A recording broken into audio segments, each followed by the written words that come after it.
সবাইকে প্রণাম, ভালোবাসা। তোমরা ভালো থাকো, আনন্দে থাকো, শান্তিতে থাকো।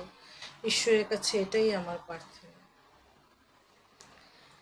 কাল আমি বলেছিলাম যে সহজ সরল হওয়া ঈশ্বরের আশীর্বাদ। কারণ সবাই সহজ সরল হতে পারে না এই জগতে, তো হবেও না। কারণ একটা ব্যালেন্সে এই জগৎটা চলে। যেখানে ভালো আছে সেখানে মন্দও থাকবে, যেখানে খারাপ আছে সেখানে ভালোও থাকবে। ব্যালেন্সেই চলে। যেখানে চোর আছে সেখানে সাধুও থাকবে। তবে সহজ সরল হলে একটা হয় কি, সহজ সরল বলে না, ঈশ্বরকে টপ করে উপলব্ধি করা যায়। কারণ এখানে অঙ্কট বঙ্কট থাকে না তো। সহজ সরল লোকে যা বলা হয় ও সে তাই করে, যে বেশি বুদ্ধি লাগায় না। গুরু যদি বলেন বা আমরা যদি কোথাও যদি পড়ি যে এইভাবে ঈশ্বর লাভ করা যায়, তাহলে কিন্তু আমরা ওইদিকে মনটা দেই, ও এইভাবে ঈশ্বর লাভ করা যায়, মনটা দিই। দেখো, জগতের আমরা কত কিছু অর্জন করার জন্য, পাওয়ার জন্য কত কষ্ট করি। যদি আমি ভাবি যে আমি একটা ফ্ল্যাট নিব, তো একটা ফ্ল্যাট নিতে কত লাখ টাকা দরকার। আমি কিন্তু সারা দিন ঘুমালেও কিন্তু স্বপ্ন ওই সব ফ্ল্যাটেরই দেখি, যে কীভাবে নিচ্ছি। সব সময় ওটা নিয়ে চিন্তা করি, কিভাবে আরও পয়সা আনা যায়, কোথায় লোন নেওয়া যায়, কিভাবে কি করা যায়। জাগতিক জিনিস পাওয়ার জন্য আমরা কত চেষ্টা করি, অথচ ঈশ্বর যিনি আমাকে সৃষ্টি করেছেন তাকে জানতে ইচ্ছাও করে না যে জগৎটা কে সৃষ্টি করেছে, কেনই বা আমি আসছি এখানে, আমি কেনই বা জন্ম নিলাম। আমাদের মনে প্রশ্ন জাগেই না। আমরা ভাবি বেশ ভালোই তো আছি, এর চেয়ে বেশি জানার কি দরকার। কিন্তু না, ঈশ্বরকে যতক্ষণ না জানা হয় ততক্ষণ পর্যন্ত কিন্তু আমাদের মনুষ্য জন্ম সার্থক হলো না। আমরা বারবার আসবো, জন্মাবো, মৃত্যু হবে, আবার আসবো, এভাবেই চলে। জন্ম মৃত্যুর চক্রের মধ্যে আমরা পড়তেই থাকি। এই যে মৃত্যুটা কি, এটা তো জানা যায় না।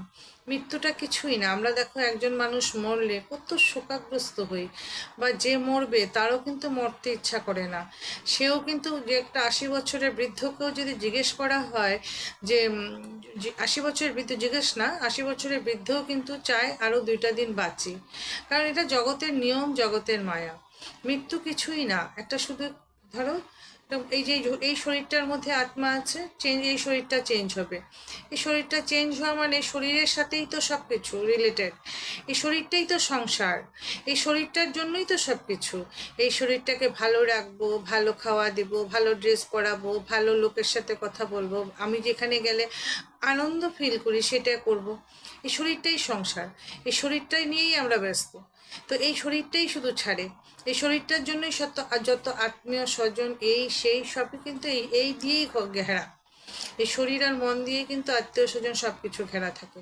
তো এর জন্য এই শরীরটার প্রতি এত মায়া থাকে যে আমরা মৃত্যুটাকে ভীষণ ভয় পাই। মৃত্যুটা ভয়ের কিছু না, মৃত্যু ভয়ের কিছু না, শুধু এই যে এই শরীরটাই পাল্টানো। তারপরে আমাদের এই জন্মে যেরকম কর্ম সেই হিসাবে আমাদের জন্ম হয়, নেক্সট জন্ম হয়। এটা আমরা অনেক জায়গায় পড়েছিও।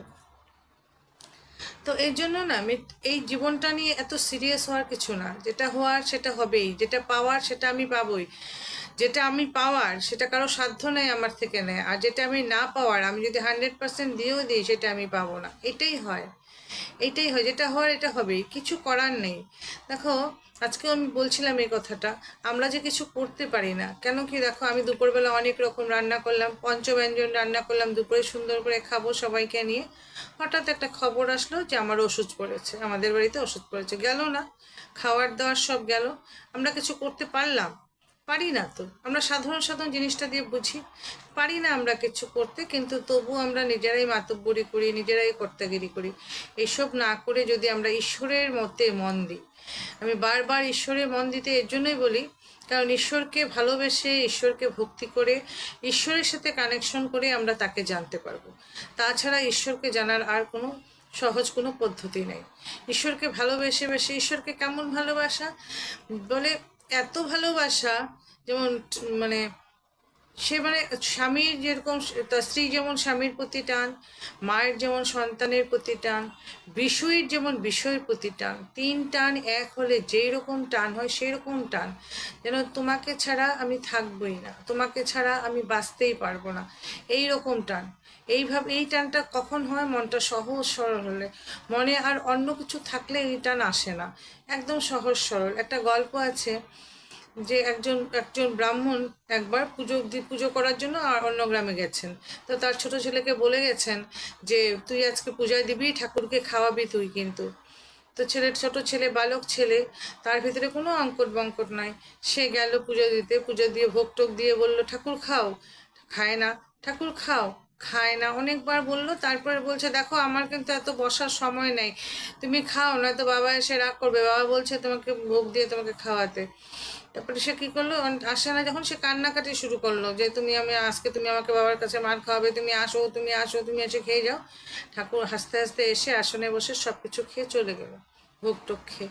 যখন সে দরজা লাগিয়ে ঠাকুর ঘর থেকে আসলো, বাড়ির লোকরা বললো কি রে, ভোগটা আন।